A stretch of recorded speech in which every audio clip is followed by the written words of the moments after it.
My name is Elizabeth Morton. I will be discussing rental security deposit. A rental security deposit was for 1 or 2 months of rent that the landlord held in the case the tenant caused any damage to the unit or broke the lease and didn't pay for the rent. When the tenant moved out, the landlord had 21 days to either return the security deposit or make a deduction for the deposit with a statement listing the reason why the deposit was deducted. California Rental Security Deposit Law 2024 is allowing landlords to change the 2 months of rent to unfurnished to 3 months of furnished unit for security deposit being 1 month of rent.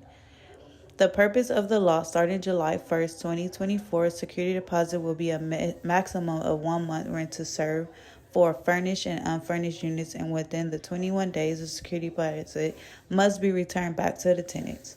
Landlords that have smaller properties can still charge up to 2 months of rent. However, there can be certain costs to overtake the purpose of this law. In this paper, I will discuss pros and cons sides of rental security deposits.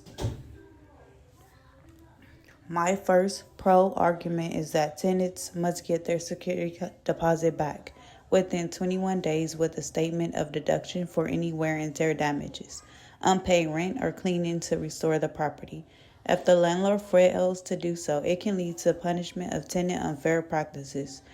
The law is aimed to help balance affordable and the landlord rights to cover loss of damage, unpaid, or any unnecessary cleaning. This law is for supporting honorable and lawful rental actions.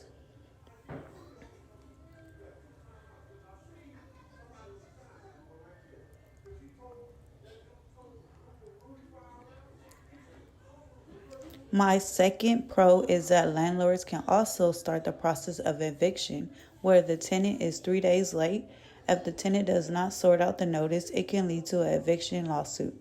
Tenants will be able to ask for inspection at this time before moving out and given a chance to fix any damage to avoid charges. The landlord can point out any damages, but none that was there beforehand.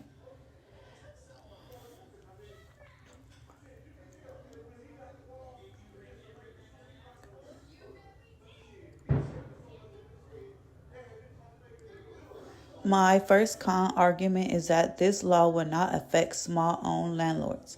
Small-owned landlords that have no more than 4 units will still be able to collect up to 2 months of security deposit.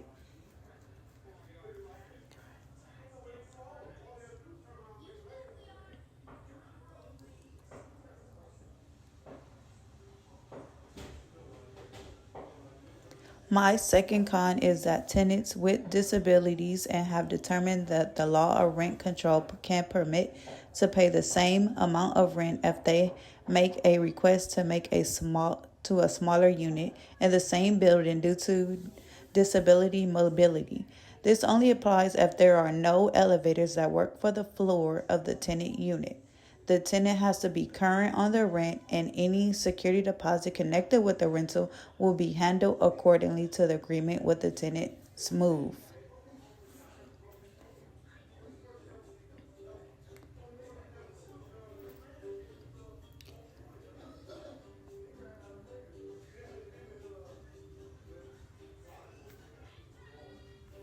In conclusion, I believe the strongest side of this argument is the pros of the rental security deposit of 222 law.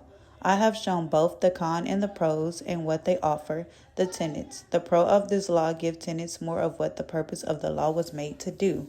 Therefore, I agree with the pro side of the security deposit law, which provide more for the people. I thank you for listening.